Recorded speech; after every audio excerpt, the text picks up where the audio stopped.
had some great feedback with this generator, and it's been a really good generator to use around the property. I did a video on this one on my other channel. I did have a couple questions about it, and it did have some pretty good feedback. And since it's been great, I thought I would just do another updated video with it and maybe showing a couple other things with it. So this one is rated for 5,000 starting watts and 4,000 continuous running watts. So this is going to be able to power just about any RV out there. It's going to be able to power pretty much most equipment and everything. And if you got a smaller trailer, like maybe like this Coleman here, this will idle at like 25% most of the time. And then you got really good fuel life. I'll share that here in just a moment. Now here on the front, we do have a 30 amp plug where you can plug your RV directly into it. The smaller unit I shared once before, I had to use an adapter. You got your reset button, you got a parallel connector. You can connect two of these together and you get 10,000 starting and 8,000 running watts if you have two of them connected.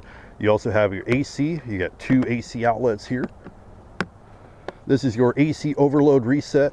You also have your eco mode, which I usually run it, start it off on off and then turn it on after it starts up. Then you got a DC overload there, and you got your DC port right here. On this side, we have our knob for our on and choke, and we do have our pull start. It starts really easy. We'll do that here in a moment. Here at the top, we do have a fuel gauge. It's going to let you know how much fuel is actually in there at all times. And then you add your fuel right here. Now this generator is about 57 pounds, so it is a little bit heftier to lift and carry, but definitely not as heavy as some of those large units. As for maintenance, super easy with this one. We got a panel here that just pops right off. And now we have access to the oil and pretty much everything that we need to do. You got your filter box, so you might want to clean out your filter every so often. As for these smaller equipment, at least for your first oil change, I'd recommend it after maybe 10 hours or so. I know people say different amounts, and it doesn't really use a lot of oil, so you're not really spending a whole lot even if you do it sooner.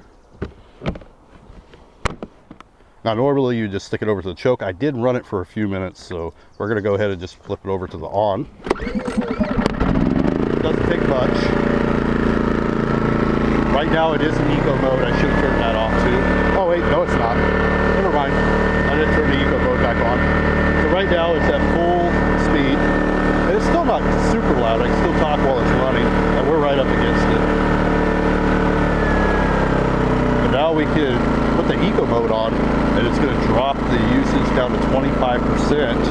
And we're going to get a lot more life out of it depending on how much power you need. So let's say, you know, we got this plugged into the RV. You want to do your blow dryer. Turn it on. You'll see that it will kick up.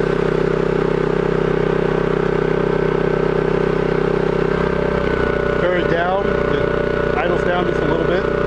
Turn it off, and it idles down further. A lot of us can't live without our coffee. I didn't even grab anything to brew it in.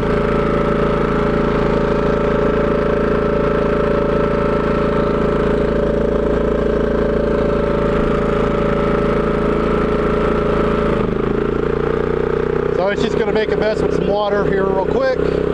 I'll leave that for now. But you can see as the Keurig kicked up, it did kick up the generator too.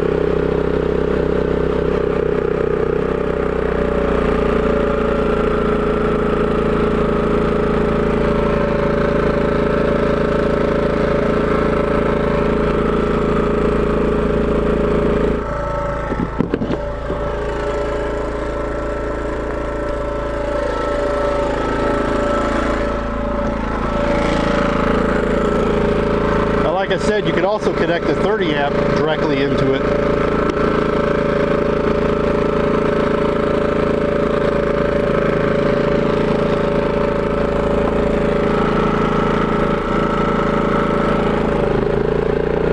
And something just kicked on in the trailer, so it brought it up. It was probably the refrigerator and stuff in there. But it's pretty cool that if it doesn't use much power, it idles down. It uses more power, it idles up.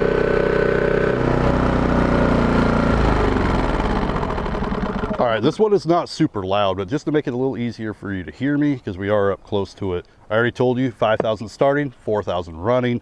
It also has a 1.85 gallon tank. So it uses 0.175 liters or 0.189 gallons per hour. So that pretty much relates to using 25%. A tank of gas will last up to 9.8 hours. So you can get a full day off of a tank with this running off of an RV. Most RVs are not going to use a whole lot of power. So if you got 4,000 watts, so you could run 1,000 watts nonstop and still get up to 10 hours with this. Now it is a little heavy to lug around at 57 pounds before you add fuel and everything. So it's definitely gonna be over 60 pounds after that. This is great for working around properties where you don't have power everywhere and you need to run equipment. But if you're looking for a really good solid generator, this is awesome. I really like this one. 5,000 starting, 4,000 running. It has all the connections that you need. You can run your RVs, you can run all your equipment, you can run your Keurigs. But that is going to be my quick updated demo on this generator. Like I said, I think it's a great generator. It's been working awesome. Starts super easy every single time. Super easy maintenance and super efficient. Thank you for watching. I'll see you in the next one.